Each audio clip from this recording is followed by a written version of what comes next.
हाँ, मुझे अंडे देने हैं, पर कोई सुरक्षित जगह ढूंढनी पड़ेगी जहाँ मेरे अंडों तक कोई भी ना पहुँच पाए। मुझे अपने अंडों और होने वाले बच्चों की खूब सुरक्षा करनी होगी। कौवा अपने अंडों के लिए सुरक्षित जगह ढूंढती है और उड़ते उड़ते बहुत दूर जंगल में एक जगह उसे एक सुरक्षित पेड़ दिखाई पड़ता है। आहा, कितनी अच्छी और शांत जगह मिली है, और ये पेड़ भी कितना सुंदर है। यहाँ मैं अच्छे से अंडे दे पाऊंगी और किसी को पता भी नहीं चलेगा। कौवा होशियार होने के साथ साथ बहुत मेहनती भी थी। वो अकेले ही बिना किसी की मदद से घोंसला बनाना शुरू कर देती है, क्योंकि उसे किसी पर भी भरोसा नहीं था।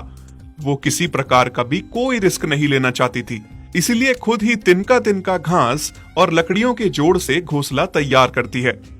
आहा, मेरा घोंसला बनके तैयार हो गया। कौवे का सुंदर सा घोंसला बनके तैयार हो जाता है और फिर वो अंडे देती है। पर कोई था जिसको कौवे के अंडे की भनक लग गई थी। उसी पेड़ के साथ एक दूसरा पेड़ भी था, जिसके नीचे सांप का बड़ा सा बिल था। उस बिल में एक बहुत बड़ा और भयंकर सांप रहता था। ये ताजे अंडों की खुशबू कहाँ से आ रही है? कहाँ हैं अंडे? कहाँ हैं? अब तो सब्र ही नहीं हो रहा। ये अंडे की ताजी ताजी खुशबू मुझे पागल बना रही है। तभी सांप की नजर ऊपर दूसरे पेड़ पे पड़ जाती है। उस पेड़ पे कौवा उसे दिखती है। मेरे बगल में खाना और मैं इधर उधर ढूंढ रहा हूँ। सांप कौवे के बाहर जाने का इंतजार करता है। वो सोचता है कि जब कौवा बाहर जाएगी तब वो उसके अंडे खाने जाएगा।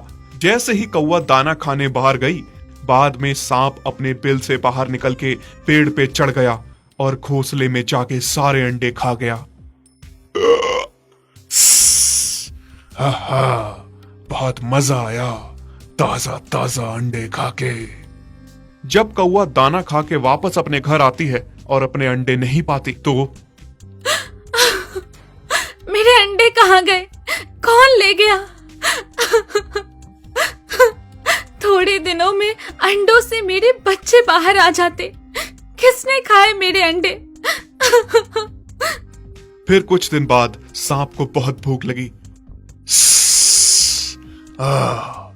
हाँ, बहुत भूख लगी है, क्या करूं? हाँ, ऐसा करता हूं, पेड़ पे जाके कौवे को खा लेता हूं और अपनी भूख मिटा लेता हूं। जैसे ही सांप बिल के बाहर निकल के कौवे को खाने जाता है, फिर वो सोचने लगता है, नहीं नहीं, मुझे ऐसा नहीं करना चाहिए। अगर मैंने कौवे को खा लिया तो मेरी भूख बस एक बार ही मिटेगी, फिर दोबारा क्या खाऊंगा? ऐसे वो अंडे देती रहेगी और मैं अंडे खाता रहूंगा और रोज रोज मुझे ताजे ताजे अंडे खाने को मिलते रहेंगे ना। ऐसा करता हूँ, थोड़ा इंतजार कर लेता हूँ। जैसे ही कौवा अंडा देगी, झट से जाके खा लूंगा। फिर थोड़े दिन बाद कौवे ने फिर से अंडे दिए और खुद दाना चुगने बाहर चली जाती है। सांप अपने बिल में सो रहा था, तभी उसे अंडों की ताजा गंध आने लगी। हाँ, अंडों की गंध, इसका मतलब कौवे ने अंडे दिए हैं। मुझे जाके अंडे खाने हैं। जैसे ही कौवा दाना चुगने बाहर जाती है कि सांप पीछे से जाके कौवे के सारे अंडे खा लेता है। बहुत ही मजा आया, बहुत ही स्वादिष्ट अंडे थे। कौवा जब वापस शाम को अपने घोंसले में लौटती है और देखती है कि फिर से अंडे गायब हैं, तो फूट फूट के रोने लगती है। कौन है जो बार बार मेरे अंडे खा रहा है?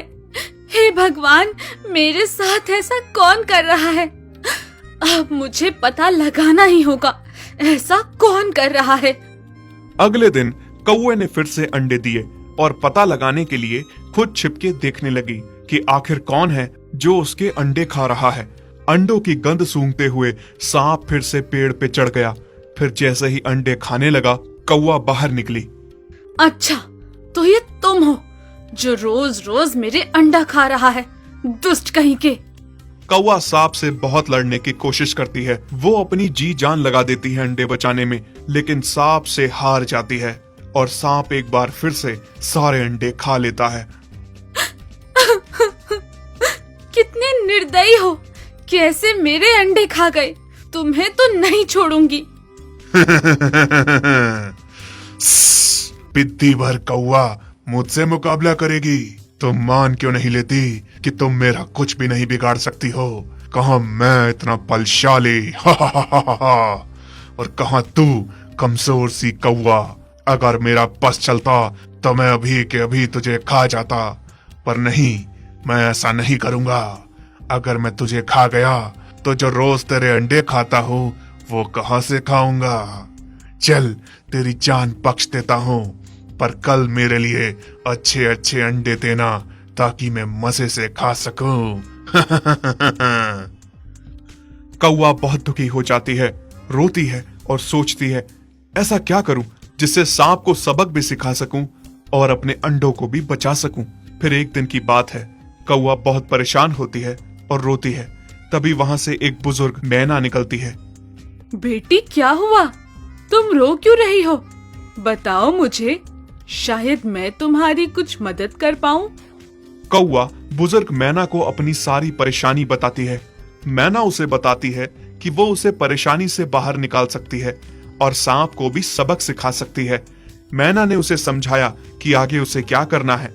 फिर अगले दिन कौवे ने ठीक वैसा ही किया जैसा उसे मैना ने समझाया था। कौवा पास के ही एक राजा के महल में जाती है, जहां तालाब में राजा की बेटी और उसकी सहेलियां नहा रही होती हैं। राजकुमारी ने अपने सारे वस्त्र और जेवर उतार के रखे होते हैं।